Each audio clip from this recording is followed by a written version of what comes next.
Hello, I'm Chuck Wolf, Chief Executive for Charles J. Wolf Associates, LLC. As a motivational speaker and a leadership consultant and executive coach and trainer, I often work with very successful people in their companies.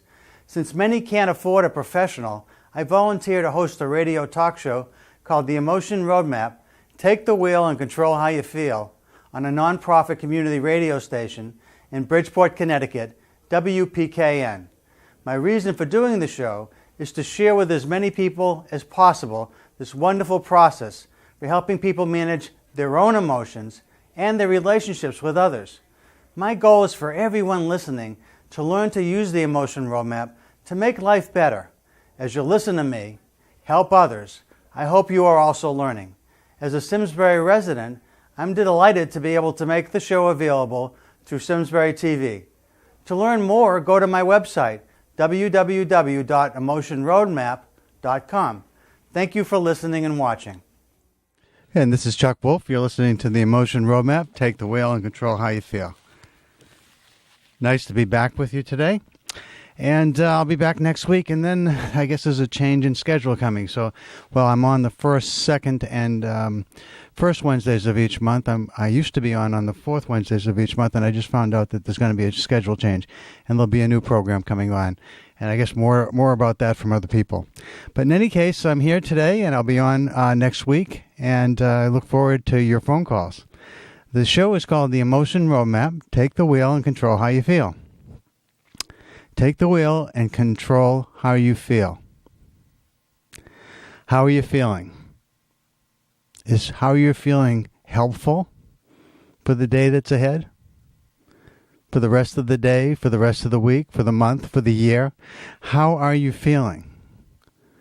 It's a question that we don't often ask, and we could ask more, because how we feel influences how we think. How we feel influences how we behave. And the feelings that we have are part of an evolutionary system that informs us about what's going on around us. What are we experiencing? The issue of feelings is that we, for many years, have felt that we are kind of the victims sometimes of our feelings, and sometimes the beneficiaries of certain feelings. But that often we don't control our feelings. And the idea of take the wheel and control how you feel suggests otherwise. It suggests that you can actually pick your feelings, choose your feelings, decide what you want to feel based on what you think would be ideal to feel. Think about the idea of controlling how you feel, taking the wheel and controlling how you feel. It's based on the science of emotional intelligence, and this show is all about talking to you about how you're feeling and how you want to feel and what would be ideal for you to feel. Now, I often focus on challenging times when people have issues that they're grappling with, that they're struggling with. When smart people are stuck, it's almost always because something emotional is happening inside of them, or something emotional is going on for someone or a group of people that they may be dealing with. And they're uncertain how to proceed because they worry about escalation, about confrontation, about decisions that go awry, decisions that are made that don't seem to work out the way that we hoped that they would work out. And a lot of what happens in life relates to our feelings, is influenced by our feelings. Feelings cause us to think and behave in certain ways. So we not only think about feelings, but feelings influence how we do think. Now, a lot of this is based on my original work with the pioneers in the emotional intelligence field. And what they conceived of was a model where they can measure people's abilities to perceive emotion, identify emotions in themselves and others. So it starts with the idea that we can actually identify how we're feeling. That's why I asked you in the beginning, how are you feeling right now? What's fascinating is, according to the authors of emotional intelligence, they think that you can have an ability that determines how effectively and accurately you can state with some authority and accuracy how you're feeling. And that we differ in these abilities, and that while one or more of you listening right now might be really, really excellent at identifying how you feel and perhaps how others feel as well, and others of you are somewhat accurate, that you get the feelings right most of the time when you perceive them, and then some of you are really poor at perceiving or identifying feelings in yourselves and in others.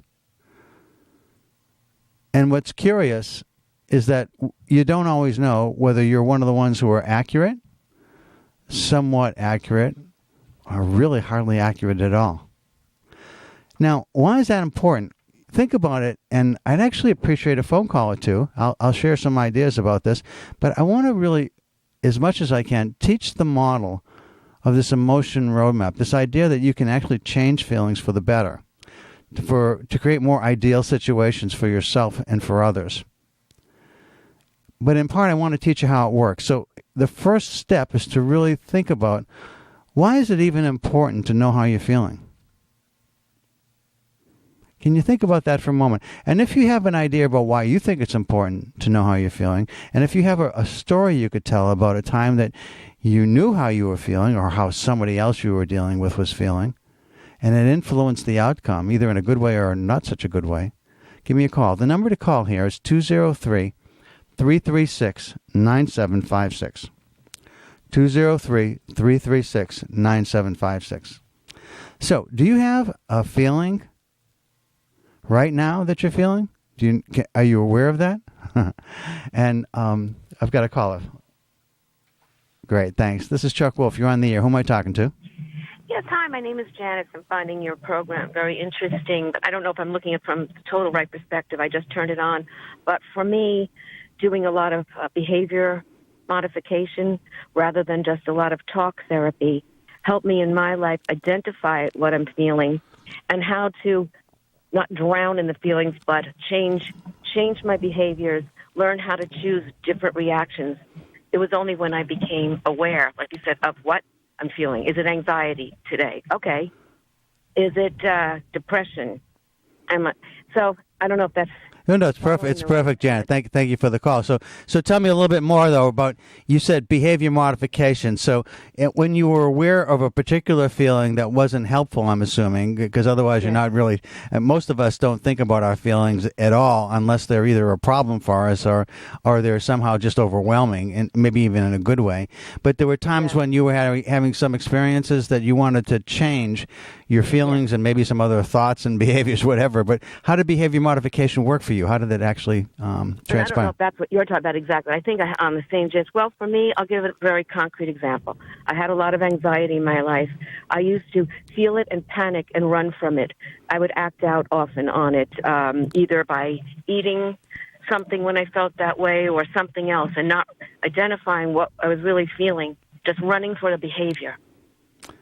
That would comfort me at the moment, but it never did. Right. Then I started to learn through therapy to identify my feelings and learn to choose other actions. Instead of reaching for, let's say, the cookie, think about, identify what you're feeling, learn to choose something else. And over time, you condition your mind to, first of all, it's the same kind of thing, like you're angry, you don't smack someone. Well, it works kind of the same way.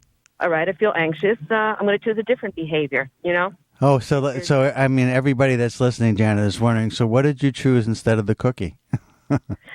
I began to learn to, first of all, I journal when I would have anxiety feelings. I'd write down, wow, I'm really anxious today. I feel like doing this. I don't know how. It was a process of little by little. Now I don't even think of doing that anymore. Oh, I choose other things, positive thoughts. I've read a book called The Happiness Trap, which is like a workbook. If you know of it. Yep. It helped me. Doing the things I like to do instead and seeing how much happier I felt afterwards than when I chose something negative, and then I had all those other feelings that went with it, the guilt, depressed more than I was.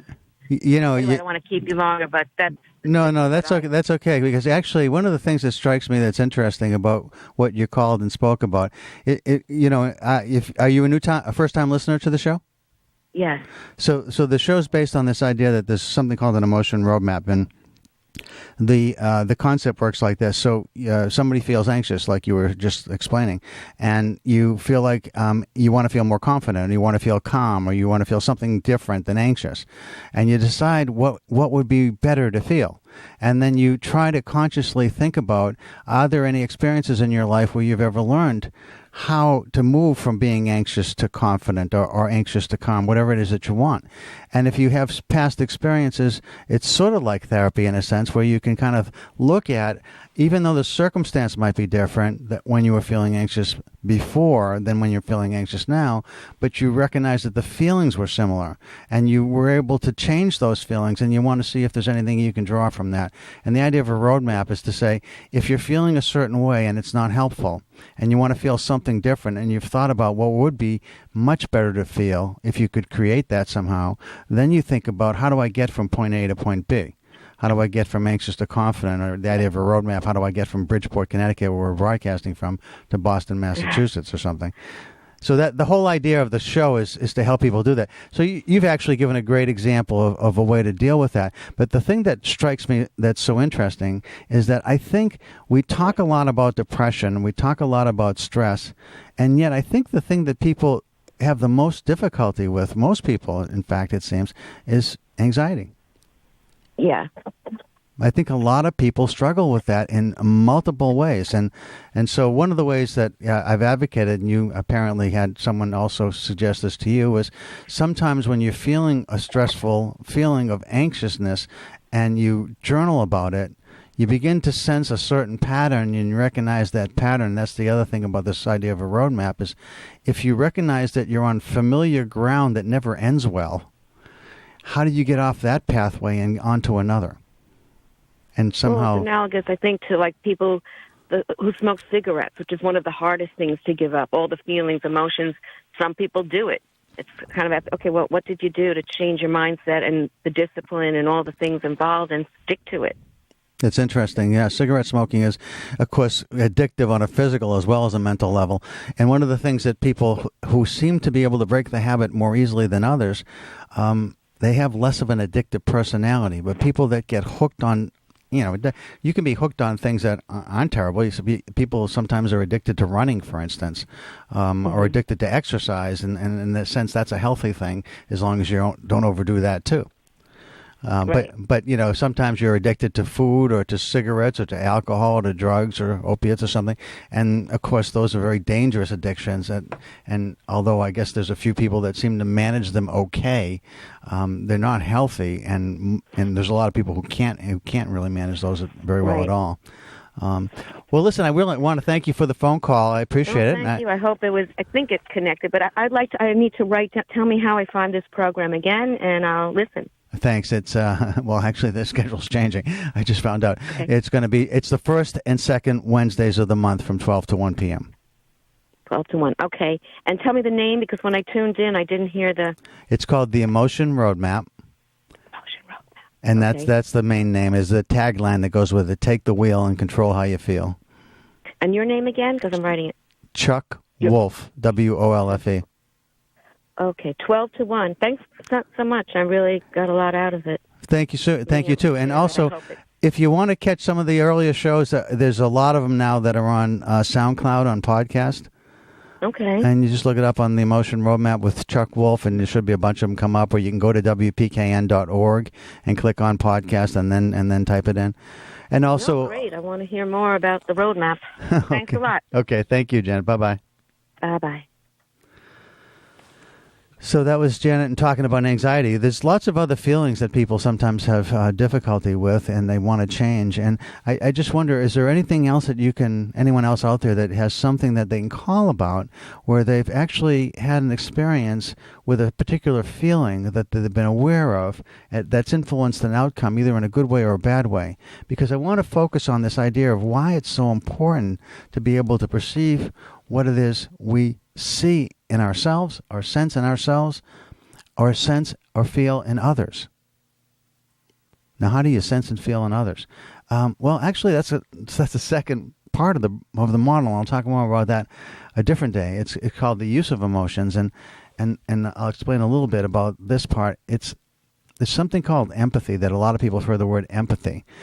Sometimes everybody thinks that they sort of understand it, but I think empathy occurs on a couple of different levels at least, maybe even 3, but at least 2. And empathy is sometimes the concept is emotional empathy. Emotional empathy is when I feel what you feel. If you're feeling panic and I'm with you, in a room with you, or even over the phone with you, I can sense that you feel panic, and I begin to feel panic too. Or if you feel anger, I begin to feel anger. Or you feel sad, I feel sad. Or if you feel joyous, I feel joyous. I have no idea why you might be joyous or why you might be sad necessarily, except that I'm feeling what you're feeling. That's emotional empathy.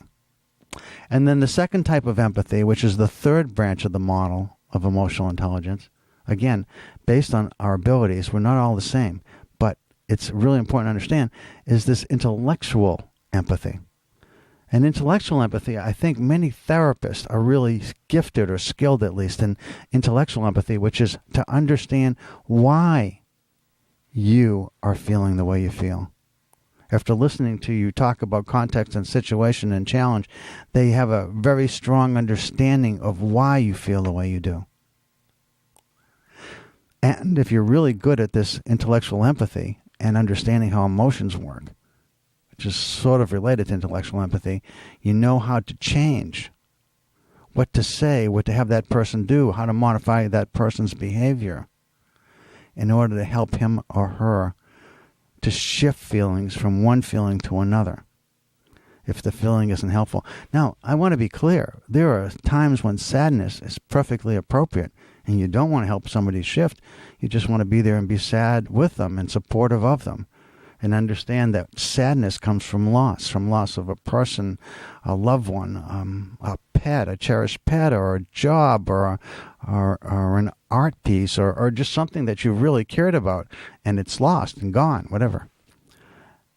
And there's a sadness with that, as there are with other feelings. So that's different parts of the model. But the first part, it starts with the idea of perceiving or identifying emotion. Now, why is that so important? Why is it so important to know how another person's feeling? Anybody in sales out there? Anybody in sales listening to me? Can you tell me why it might be important in selling to recognize how the person you're trying to sell to is feeling? And how that influences your behavior, if you're good at this? The number to call is 203-336-9756. 203-336-9756. So this whole idea of the emotion roadmap and taking the wheel and controlling how you feel is kind of revolutionary in some ways, because most of us have grown up with the idea that we are feeling whatever we're feeling and we just have to deal with that. You know, man up, right? If you're feeling sad and you can't afford to be sad right now, well, man up, be tough. If you're a woman in a workplace in a man's world, act like a man up. I mean, those are old messages, folks, that don't resonate the same way as they used to. And not that you don't have to man up sometimes and, stand up and be accountable and put your feelings in check, but recognizing that feelings are part of our evolutionary information system that are there to guide us, to help us, to protect us, to defend us, to indicate to us what's going on around us. So it's really helpful to know what we're feeling. But every so often, our feelings are not helpful. They stay too long. We grieve too long. We're angry too long. Or we're angry in the wrong way or at the wrong time with the wrong person. But anger is perfectly appropriate. For injustice, anger is the right feeling. It fuels our energy to try to correct an injustice. So, it's not that anger isn't a helpful feeling. It's just that sometimes it's a problem, other times it's perfectly appropriate.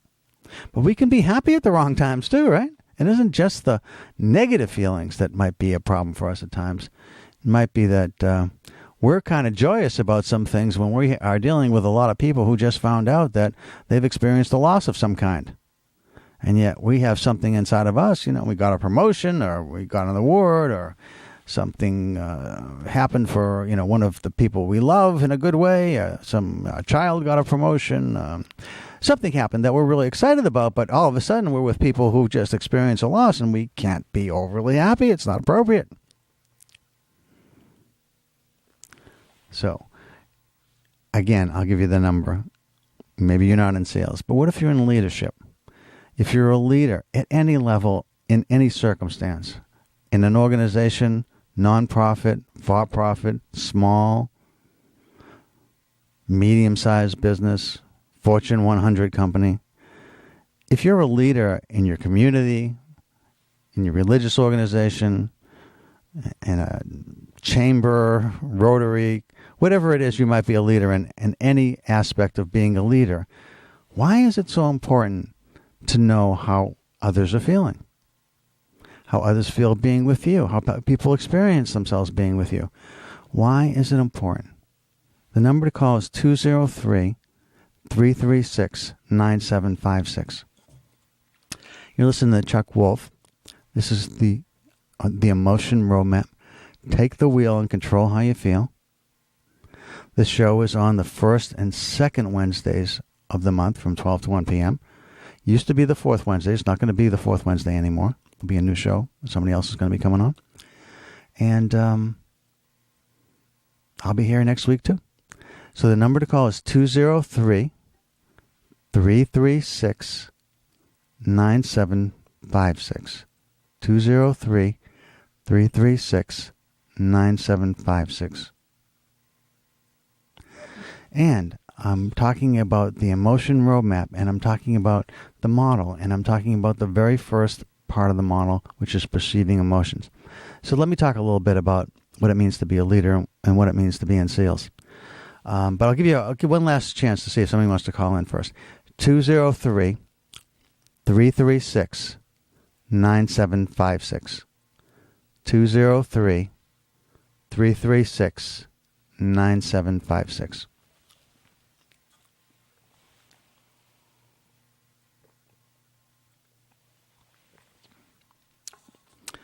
Well, it's a beautiful day here in Bridgeport, so maybe there aren't that many people listening, but you might be listening later on podcast, or if you're in the town of Simsbury, my hometown, you might be watching this on YouTube or on Simsbury Community Television.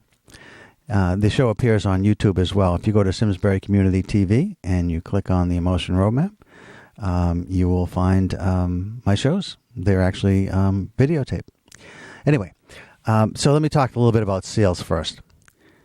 When you're selling, oftentimes you have been taught how to sell by your company.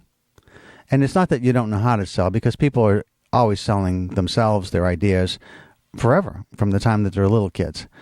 So we certainly have some experience with selling our ideas and ourselves, and maybe even a product or two, different products along the line in our careers at one point or another. We don't often think of it as selling. We think of it as influencing, but in some ways it's selling.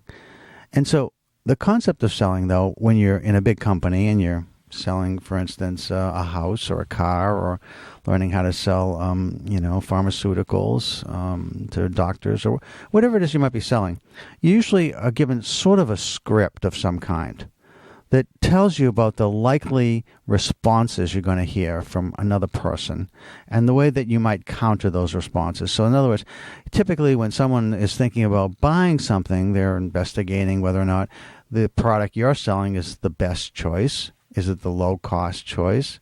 Is it something that's dependable, reliable? Is the company that you represent someone that will back up their product or service? I mean, there's a number of questions that people have that are buyers of products or services. And so you, as a salesperson, are kind of instructed on how you sell these things. So if you just simply learn the script, then the chances are you'll go through point by point by point what you've been trained to say. And when you get a counter or an objection from a person who is considering your product or service, you will then have a response that you've been taught. And to the extent that you have a good memory and you've been a good student and highly motivated to learn what the company has taught you, you will have appropriate responses to share at each level. So why does feelings have anything to do with sales then? Right? I mean, it seems like there's a model for how to sell. There's particular products. There's an approach when somebody knows that they want a certain product. They want to buy a car, for instance. There's certain things they've come in looking for, and you understand sort of what model to point them towards. And once you've locked in on a model, then the question is, do they buy a car from Ford, from General Motors? Do they buy a Honda, a Subaru, a Hyundai? I mean, there's a lot of things that might go into their buying decisions, and you've been taught how to respond. And so why do feelings matter at all? And here's one of the key things about selling that's incredibly important. Because you've been a good student, then you feel like you want to prove to the person who's in front of you that you've been a good student and you learned all this information that you want to share, and you think it's all important. And what you don't realize, that you need to realize to be a really great salesperson, is that sometimes people have bought from you, and you keep going, and you keep talking, because you want them to know other reasons why their decision to buy from you is a good one. But somewhere along the line, you bring something up which raises some questions with them, and then all of a sudden, they haven't bought from you anymore. Does that make any sense to any of you? Have you ever been in that experience where you thought you were going to buy something from somebody, but they kept talking, and then pretty soon you were thinking, you know what, I got to do a little more research. I'm not convinced yet I know what I want. Or, in fact, I don't want to buy from this person. They can't seem to stop talking. They don't seem to really be interested. I already told them I was pretty much committed, and they keep talking. And I need to move on. And you'll end up leaving. So one of the things that's really important as a salesperson, and this isn't, by the way, just selling like a pharmaceutical to a doctor or a car to a couple or to a single person. This is about any idea that you have in your own organization that you're trying to sell to your boss, to the people that work for you, to a colleague, to a customer. Any idea you're trying to influence, in some ways, sell.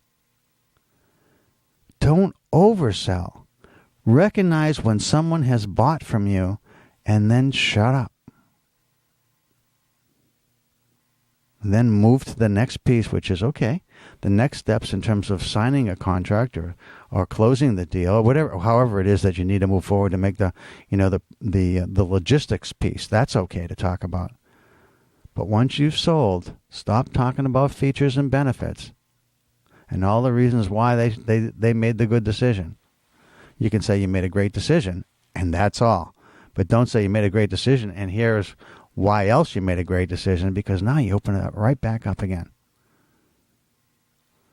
So can you see why sales and knowing why it's important, whether you're just selling your ideas internally in an organization, or you're selling a product or a service to a potential customer? Once you've sold, don't oversell. But how do you know you've sold? That's because you perceive how the other person is feeling. That's the first part of the model, identifying how the other person is feeling.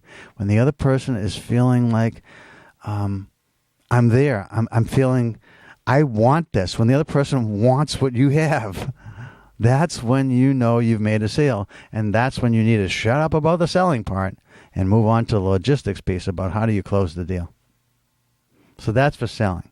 Now, There's also an importance around leadership, because many of you don't think about yourselves as salespeople, although I think of everybody at some level sells. But for some people, this is another interesting concept about emotions. Selling, the word selling, is a word that has some emotional baggage to it. There's a lot of people that feel like selling is a word that makes them uncomfortable. I don't want to think of myself as a salesperson, even though when you're trying to get a new job, frankly, you're selling yourself, aren't you? When you're trying to get a promotion, you're selling yourself, aren't you? Well, I have no baggage around selling. I'm comfortable. I think sales make the world go round. I have no issue with it. But a lot of people do. And recognizing that many of you might be uncomfortable with that word, I've switched the word to influence. Another fascinating word is just on this whole emotional idea about words have emotions associated with them. If I asked all of you out there, how many of you are comfortable manipulating somebody else? And most of you would say, I don't like manipulating somebody else. I would never say that I've never done it, but it's very uncomfortable for me, and I try very hard to avoid it. Now, that's not everybody, and I recognize there are people out there that are fine manipulating other people, but that most people that I run into are uncomfortable with manipulating other people. And then I'll ask the same group. Let's say sometimes I do this. I give keynote speeches, so sometimes I'll do this in a keynote, and I'll ask people to raise your hand if you're uncomfortable manipulating people. And lots of people raise their hands, and then I'll ask the same audience to now raise your hand if you're uncomfortable influencing people. Let me see how many hands go up if you're uncomfortable influencing people. And hardly any hands go up, because almost everybody's comfortable influencing people. And then I point out to them that when I've gone to the dictionary to look up the words influence and manipulate, sometimes I've found in some dictionaries that influence is the manipulation of others, and manipulation is the ability to influence others. And the words are used to describe each other. And so I ask people, so what's the difference? If your influence and your manipulation, you're using the same skill set, what seems to be the difference? And the difference often is not what you do, but the reasons you do it. If we believe we're influencing someone to do something that's really in their own interest, I'm trying to influence my daughter in terms of what school, what college she should go to. And she's leaning away, I think, is a mistake. And I'm trying to move her to what I think is the better choice. Now, all my daughters have been in college and they're all done. But I'm just saying, if that's an example. I'm influencing not because because I want my daughter to go to a certain school. Like, do I want my daughter to go to an Ivy League school so I can say I have a kid at an Ivy League college? Or do I really think that might be the best choice if, in fact, they could get into an Ivy League college? As opposed to a program that they might like better that's at a state school that might service what they think they want to learn about in a better way, but they won't have that degree from that prestigious institution at the end of it all. I mean, that might be for them, but for me, I want to be able to brag and say my kid's at this. Is it about me or is it about them? And sometimes we're not always clear. We think we're influencing when we've convinced ourselves that we're influencing another person in a way that's beneficial for them. But if we're honest, if we're really honest and we take a deep look inside, sometimes we're doing it because it means more to us. But if we're doing it solely for us, and we're saying things that are not necessarily a lie, but sort of obfuscating the truth a bit, and we're not saying some things we could say that would be perhaps more helpful and more truthful, and we're clearly manipulating somebody, that's what people have a hard time with, even though the skill set might be the same. So it's curious, isn't it, how we have emotions and words like seals. Well, let's get back to leadership and perception and perceiving. Again, you're listening to Chuck Wolf. The show is called The Emotion Roadmap. Take the wheel and control how you feel. We're part of the WPKN community strip that is on 12 to 1 p.m. during weekdays. And my show, This show is on 12 to 1 p.m. on the first and second Wednesdays of the month. Used to be on the fourth Wednesday as well, but there'll be a new show coming on then. So you'll hear me on the first and second Wednesdays of the month going forward. And WPKN is on 89.5 FM. If you're listening on the FM dial, we broadcast from Bridgeport. We serve Fairfield, New Haven, and Litchfield counties in Connecticut and Suffolk County in New York, as well as communities around the world via podcast and streaming at WPKN.org. And if you like the show and you want to hear shows that have gone on in the past, there's a couple different ways you can listen. We're doing a lot now with SoundCloud and iTunes and Stitcher. SoundCloud is where I go the most, and you can type in, go to SoundCloud and type in the Emotion Roadmap with Chuck Wolf, and you'll see a bunch of shows. Or you can also go to WPKN.org and click on the part of the homepage that says podcast, and you can look us up there. Had a couple of recent shows on that seem to have gotten lots and lots of attention. The last few... Well, I had a show, somebody called in and wanted to get some help about not being paid, and we had a wonderful discussion about when you love your job and you like your boss, but your boss is late on paying you regularly, and you're really struggling with that. What are some things you can do? And the last show we had was about Lisa wanting to get paid on time. And we had another interesting caller as well. So you can listen to that show on SoundCloud. That's the most recent one. There were a couple shows before that about a Scottish woman who got very angry, and how I worked with her with the Emotion Roadmap and learned how the Emotion Roadmap works. And that was a neat show. And then a conversation with a fellow named Andrew Foss, who's really an interesting guy who's working with a Center for Yale, a Center for Emotional Intelligence at Yale University. And Andrew Foss is working with them on an emotion revolution in the workplace. And it seems like a lot of people were interested in that show as well. And I hope you're interested in this one too. Because this is all about identifying what you're feeling and what somebody else is feeling and why that's so important. So again, anybody got an idea about that? I'm going to give you a minute and see if we can get another caller. 203-336-9756. 203-336-9756.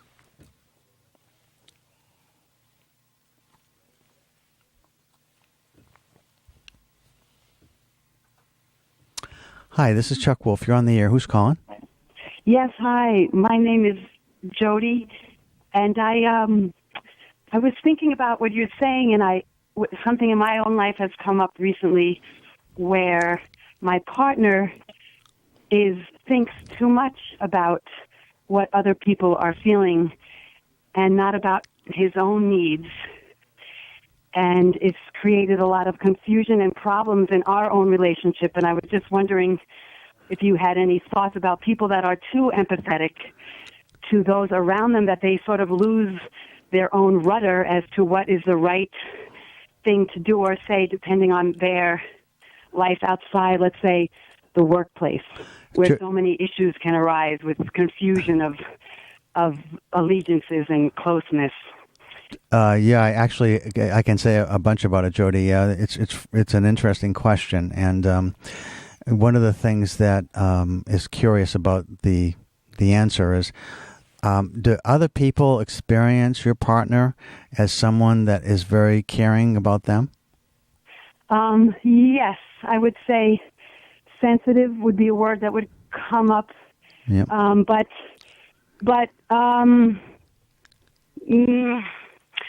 Maybe I think those close to this person, he would not be known to be overly.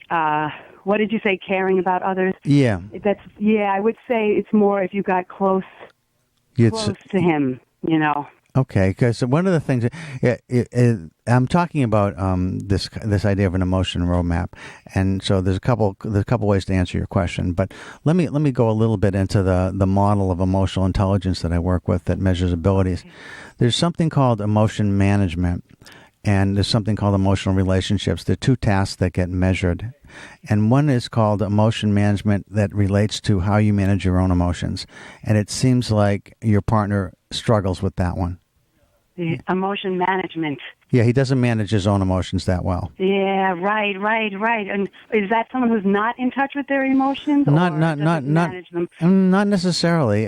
Sometimes they're working, and you had said that he tries very hard to help other people or deal with their emotions. Is that what? Did I hear that right? Yeah, like just you know what? It's more like he just loses himself in first, like, what flavor ice cream do you want, Joe? You know, and he's, instead of thinking of, I love pistachio, he's thinking, what's the best answer? You know what I mean? Like, what would she say? What would be the easiest for her to get? Like, afraid of almost to express, like, a lack of assertiveness, I guess, or inhibition. But it is, in the workplace, it gets really dangerous because, you know, I don't know, you're doing it with other, you know, of the opposite sex and not expressing yourself, and it makes it for a lot of confusion and feelings, and other people seeing, you know, perceiving it as care when perhaps it's just that he's not saying what he needs to say to be himself, you know. Okay, now, so there's a couple things, and one is, right. Is he comfortable with what's going on for him, or is he as concerned as you are? Or are you the one who's concerned? Concerned. We're in therapy now, so okay, I did. We were definitely concerned, but we hit a very bad place that I wish we hadn't gone to. And you know, in therapy, we're not exactly talk about a myriad issues, but this hasn't really come up. Like, why can't he? Why was it so important to, you know, it was the sort of someone you sit next to every day, and I'm sure that it was very popular. You mentioned people working in the workplace because there's so many situations of closeness and pseudo-closeness arising. And this happened, and he just completely like, why didn't you say you weren't comfortable doing this or that, or, you know, and I was just thinking about her feelings, and like, but why? You're not married to her, you know, like, to me, it's really hard to understand because that's not my issue. So I was curious because you've been talking about how it's important that people feel for others, but I'm with the person who feels too much for others and got us into a big problem, you know? Well, there, yeah. But let me say something that will be helpful to you.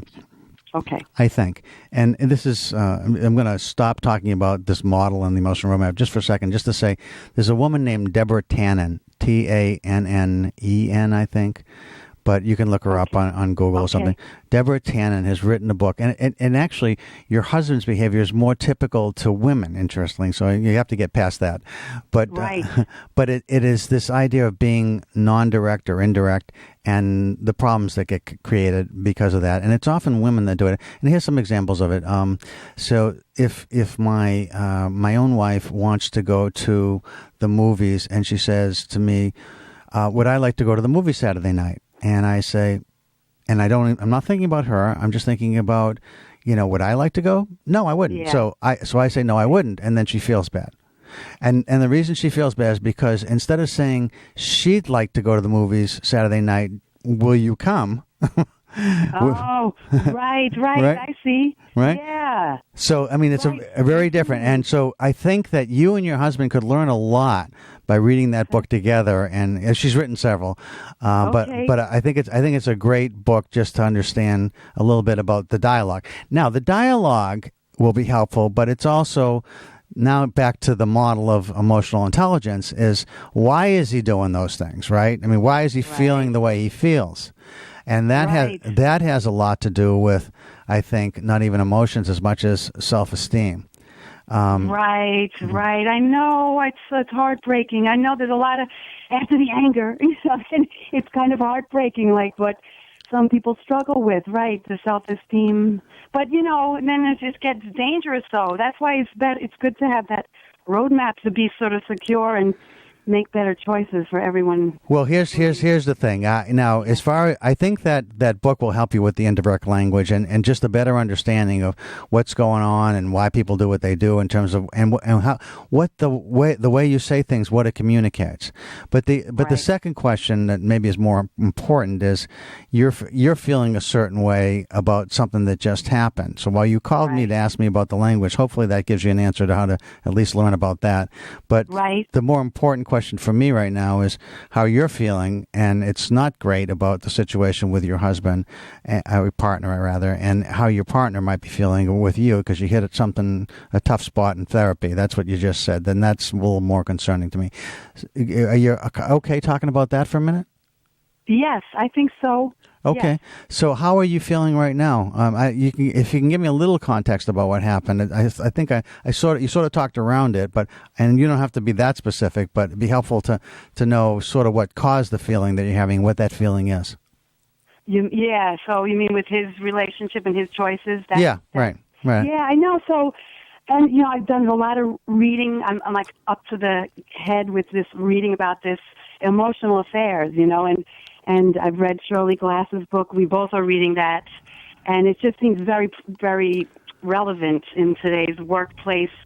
But so just sitting next to somebody day in, day out, me being busy with something else in my life, older parents, yep. sicknesses, child, son. Yep. That there's certain closeness arises in this work relationship. And the communal passion. It's very interesting, but it's also I can be interested, but then it's me who got dissed in the end, and it's our relationship that got on the rocks.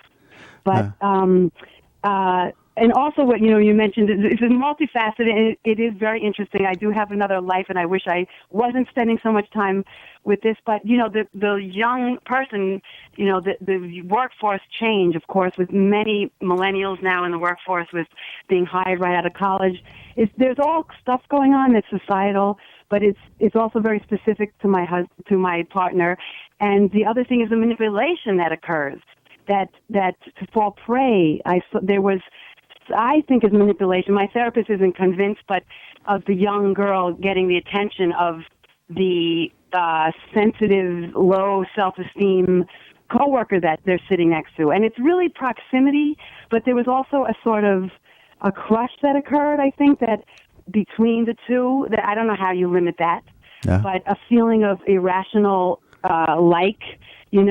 seeing my partner seeing a young artist like himself as a new person on the job, seemingly helpless, but then once we go to look at social media accounts, we see that this person is not at all helpless, just new.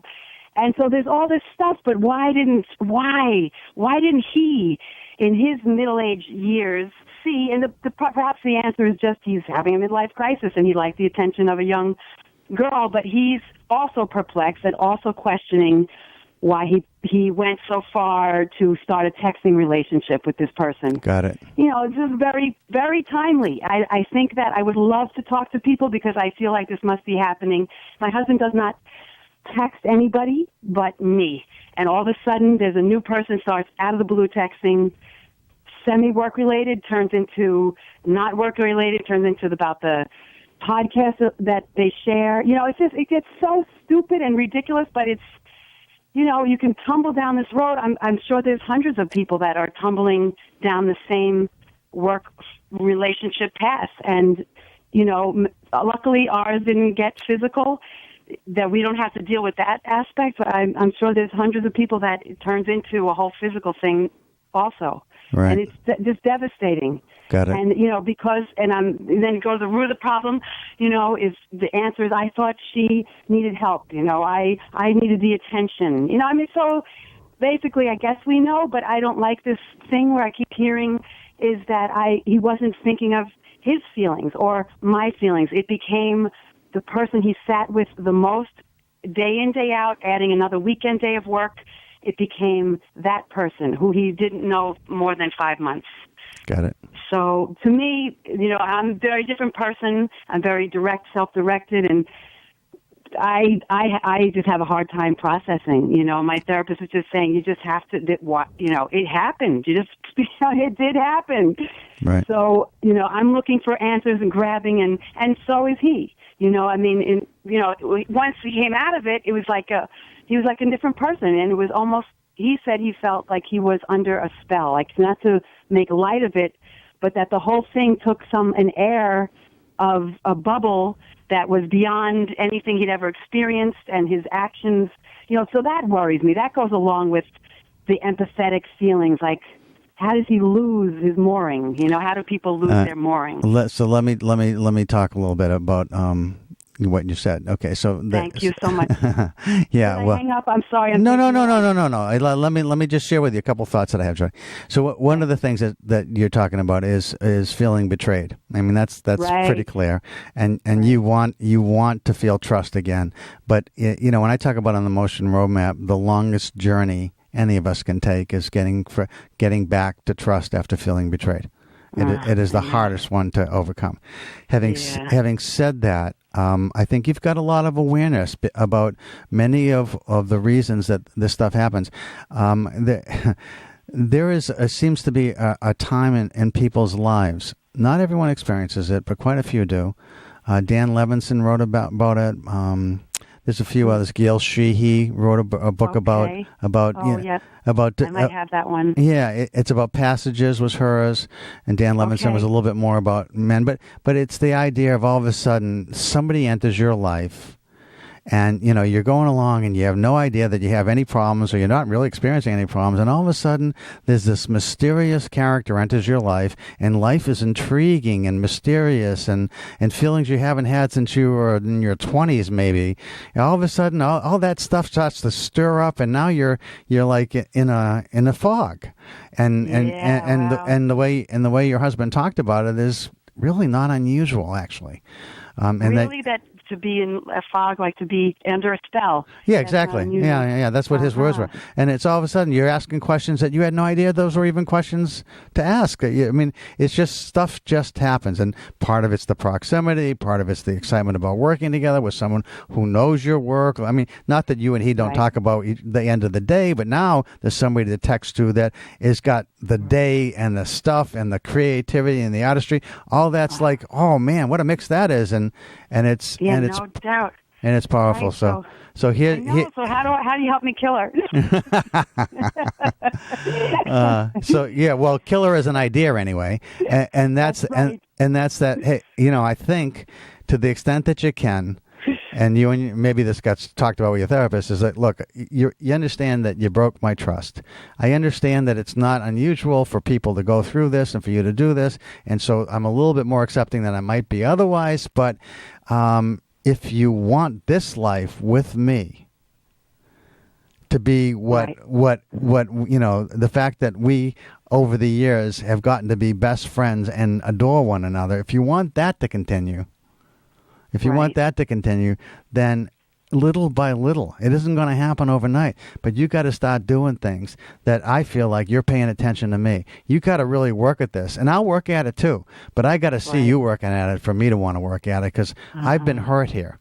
And while I can understand how it could have happened, and I'm not hating you for that, I feel betrayed by you, and that's an incredibly hard feeling to overcome, and I'm going to try, but you got to work at it, and that's. I know, it's true. I know, and the therapist says that, and I have read that the potential for a very good recharge to your relationship. If both start to do that and look at it, and I am changing. I notice how I also was becoming harder and towards him, and sure, yeah, you're pulling away. Yeah, you're pulling away, right? Right, and I remember not being aware. I knew this was a new person he was working with, but he stopped talking about her. But I've read about vigilance, and now I kick myself in the behind because I stopped caring. The resentment was growing with his different things in our relationship, and I just was like, I don't care. I don't care if he sees her on Sunday at work. Well, my bad, And anybody else out there, it's your bad. If it's be vigilant and proactive, and just doesn't mean obsessive. It just means if I had even met her like I met most of his coworkers, the bubble would have been burst. Because of my presence, and I don't lack confidence, thank God, because that's helped me get through this. Yeah. But they had a bubble that they were able to ride to the very end, and it never got burst, and so they were able to live their little fantasy, and whatever daddy issues she had were fulfilled by, I do, it just all clicked together, and. If the little son had walked into the office on Sunday and said, "Hi, Dad," I'm sure that would have jolted my husband anyway. I know, So did what I say make sense that you? Yes, it did. It very much did, and he is working for that. Thank you so much, Mr. Wolf. I really appreciate your time. Nice talking to you. Thanks for the call. Same here. Bye-bye. Folks, you've been listening to the Emotion Roadmap. Take the wheel and control how you feel. So I want to thank my callers, Jessica, Jodie. And also, I just want to remind you that the idea of feeling really, really special about others is critical. But think about how you're feeling, recognize it, and then we'll talk next week about what you do about it. Thanks, everybody. You've been listening to Chuck Wolf. Take the wheel and control how you feel. The Emotion Roadmap on the first and second Wednesdays of the month from 12 to 1 p.m. Have a great day, everybody.